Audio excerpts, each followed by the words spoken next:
Well, I thought it was time for another fountain pen shootout.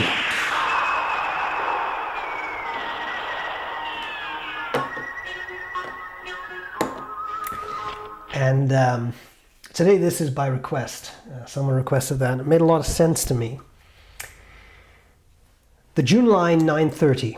A very popular pen in the pen community right now, it seems. They come in different models. There is a 920, I think a 910. They just get smaller. This is the biggest one they make, and as you can see, yes, it is a very big pen. Here's a Pilot Metropolitan. The 930 is not a small one. And it has a number 9 nib, which is a bit special because a lot of pens these days, they have number 6 nibs, and now people want number 8 nibs, so you get number 8 nibs. There aren't a lot of number 9 nibs out there. You can find it on the Montblanc 149, for example. Hence the 9 in 149. Anyway, then someone online said, you should compare it to that Jinhao, which has a number 8 nib, and that is this pen. This is the Jinhao 9019, and it has a number 8 nib. And as you can see, the two are somewhat similar, at least in shape. So I thought that might indeed make for a fun shootout. Now, there was the Montblanc 159, which is very much, I think initially when they were launched, they were aluminum or something. They were a metal. It looks a lot like the Montblanc 149.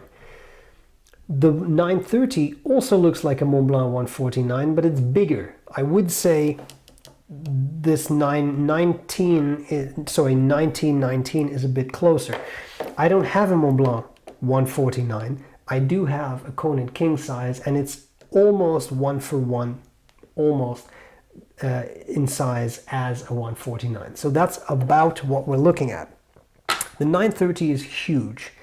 The Jinhao 9019 is huge, but not as huge as that Junlai pen. So, why don't we look at the two pens? I'll try to give you a quick rundown. I've reviewed them separately, so if you want more detail, you can look at the individual reviews. For now, let's look at the pens and then do a quick writing comparison, and then I'll talk about which of the two I would pick. Let's just start maybe with the Jinhao. This is the oldest of the two.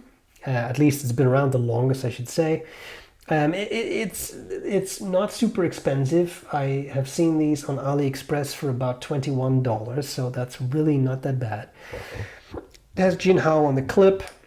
It has a nice springy clip. It has Jinhao on the center band, as well as Dadao, which I want to say means large sword, but I wonder if that is a reference to the large nib. But I have seen on AliExpress, I've seen some of these vendors talk about large knife, and then I think they mean large nib. I wonder if that's a sort of a lost in translation thing. I'm not making fun of anything, I'm just saying maybe someone who speaks the language can comment on that, because I would find that very interesting. Okay, this is the clear model. There are other models. You can get them in a lot of different colors, including this sort of burgundy that my 930 is. You can also get them in black. I had a black one. It's a bit more like the 149. I like the clear on this. I thought it was just quite nice because it's clear. And you can see all the components. I thought it was kind of cool. Anyway, more turns than I thought there were, but that's fine. Here you have that number 8 nib. So to give you an idea, here is a, give me a second, here's a B.R.E. This is a number 6 nib, so you can definitely see that the Jinhao nib is a bit bigger. Number 8 nib, it has some sort of feed. I think it's plastic and not ebonite, but I'm not 100% sure. It looks a bit like a Montblanc nib, just the way it's a two-tone nib, just the way they have made that. Gold on the outside and then a bit of something that looks like rhodium and then gold again. A bit Montblanc reminiscent. And then you have the converter, and on these pens the converter is quite interesting. I don't think there's a hole in the barrel, so you might be able to eyedropper it, but there is metal on that section, so be a little careful. That could interact with the ink. What's interesting about them is the large size converter, and to really kind of show you that, let me unscrew that B.R.E. again. Here we have a standard Schmidt converter that almost everybody who's ever used a fountain pen knows. As you can see, the Jinhao on top is much bigger. It's girthier. And as a result, it holds quite a nice amount of ink. And I think that's part of the selling point of that pen for a lot of people. Large ink capacity and a big nib, which is pretty neat. So we have all that. I'm not going to take that converter out right now because it's full of ink and there's going to be ink everywhere. And there is a little sort of, I don't know, rubber, latex, whatever it is, but O-ring there to keep the barrel screwed in place. They're nice. They're quite big, and you can post them, and then you have a really big, solid-looking pen with a big nib. Okay, let's talk quickly about the Junlai 930. So again, they come in smaller sizes, but the point for me was to have the biggest size because it had that number 9 nib. Very reminiscent of a Montblanc 149 in shape. It's just bigger than a 149. Again, if the Conid is king size is about 149, you can tell how much bigger that Junlai is. For some people, it's a bit too much to handle, I found. Okay, so this pen, quite interesting, Montblanc style clip, Montblanc style center band. It just says a Junlai 930 and made in Shanghai. Sorry, I thought I was going to say China. It's at Shanghai, but Shanghai isn't China. Anyway, huge nib. I will hold it up next to that Jinhao, and then maybe I can hold it up next to the Bennu again. Sorry, it's just what I had close at hand. So we see here from left to right, number 9, number 8, number 6. Is there a number 7? Yes. On the traditional Oldwin pens, the original ones, and on some Onotos, you find a number 7 nib. And by the way, I didn't even define this. If you have no clue what I'm talking about when I throw around these magic numbers, it's the diameter of the feed in millimeters. So number 6, 6 millimeters, number 9, 9 millimeters, etc. It's not the length of the nib or anything. You could theoretically have a number 9 nib that is as long or as short as a number 6 nib. So it's the diameter. And as you can see, indeed, the feed is massive on that Junlai. Okay, so just capping the Jinhao. Junlai, massive, massive nib. Also a bit Montblanc reminiscent, but all silver-colored, chrome-colored, rhodium-colored, whatever you like to call it. This is a broad nib. They both come in different nib sizes, but I wanted a broad. Oh, I wanted a broad for that one. Good thing I always have a tissue lying around, don't I? I know myself. Let me just take some of that excess ink out because that's a lot of ink. Okay, there we go. Big pen, piston filler, piston turning knob, ink window. So not a cartridge converter. Does it matter? Not really. I mean, what is a piston filler but a really big converter built in to the barrel of the pen? What is here but there without the T? Now, really big, really girthy. Can also post this one. I don't know who in the right minds would want to, because you end up with something that looks humongous, but you can. And then you have this. Now I think the final thing we should see is writing a side by side, and then draw some conclusions based on me having used these quite extensively, likes and dislikes.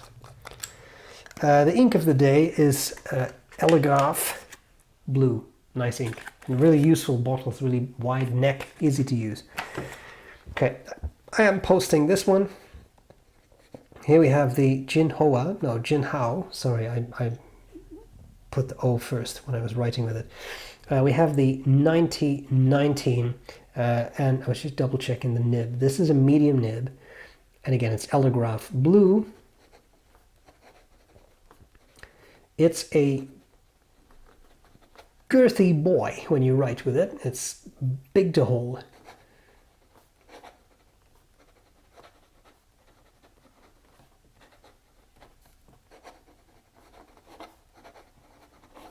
Quite a bit of feedback in that nib. I don't find it unpleasant, but you could probably hear it. There's definitely some feedback. Overall, quite nice. In my mind, it feels a little bit cheaper than the Junlai. It's something in the plastic. Maybe it's a psychological thing. I don't know. It also is cheaper About $21 on AliExpress for the this 1919 I found, and I'm now wondering. I am just interrupting this program for a quick announcement. I'm now wondering if I looked up the wrong pen, because I have this vague recollection that I was looking at 159s. So hang in there. I do want to make sure I give you this. My God, it's even worse than I thought it was. You can get these on AliExpress for $10.48, and that is with the number 8 nib, and that is Canadian. Shit, $11. How did I do it? Anyway, great working circumstances, I'm sure. Now, again, this is more expensive, about 57 Canadian dollars, so that's getting what, like 5 times as expensive. But I do feel it feels more luxurious. It feels more pleasant. So there is that. It is a broad nib. I just love the way these write. I had some issues with ink leakage. Sorry. I said that in the review at the time. I had some ink leakage right there where that black line meets the rest of the pen. You can buy them with wrenches. If you're going to buy them, I recommend you to buy the wrench. I had another wrench, pen wrench that fitted it. 2 teeth, prongs, put it in, twist it, leakage gone. If that doesn't do it, unscrew the whole nib unit with that wrench, put some silicone grease around it, screw it back in place. Probably wise to do that anyway. Works very well. I haven't had any leakage since, so that resolved the issue. But a lot of people online in the reviews said, yes, mine leaked as well. So just be aware of that. Okay, which one do I pick? For me, the 930, not the 9019. Not because there's anything wrong with this pen. It's just that I like the 930 a little bit better. Now, sip of tea. If you were to say, yeah, but that's too big for me, buy one of the other ones. 920, 910. I think they come in a 146 size Mont Blanc, 149 size, and then this monstrosity, which is bigger. I also think they may make something that's kind of like a 145 Mont Blanc size. So they come in different sizes. Pick what seems to work for you. I love the size of this, but it's not just the size that matters, as you well know. I'm sure you've heard that before. Now, for me, what sets apart this pen is the way it writes. Beautiful nib, wet nib, massive nib. It just looks cool. But more importantly than that, it writes nicely. I find it smoother than this medium nib. Now, the broader the nib, the more tipping. I feel we can turn that into a wrap or something. The broader the nib, the bigger the tip. Now, that means there's more to polish, and as a result, broader nibs can be a bit smoother. The overall feeling to me in this pen feels a bit more luxurious. Again, it's not super expensive as fountain pens go, but you get a lot. A really big nib, a really good feed that supplies a really steady ink flow, a piston, a massive pen that looks good. So I would pick this one. But again, you can go size down if this is too much for you to handle. The Jinhao, it's a great pen too. It's really nice and I have nothing against it. It's just of the two, I pick the Junlai. But if you're looking for a big pen with a big nib and you don't have much money to spend, there's nothing wrong with this pen. It's a beautiful, great pen. It's really pleasant. The big cartridge converter works very well. It's really nice to have a bigger capacity. So they're both lovely, is what I'm going to say. All right, I hope that was useful. Let me know which of the two you would pick, because I would love to read that, period. I'll gladly see you later. Bye.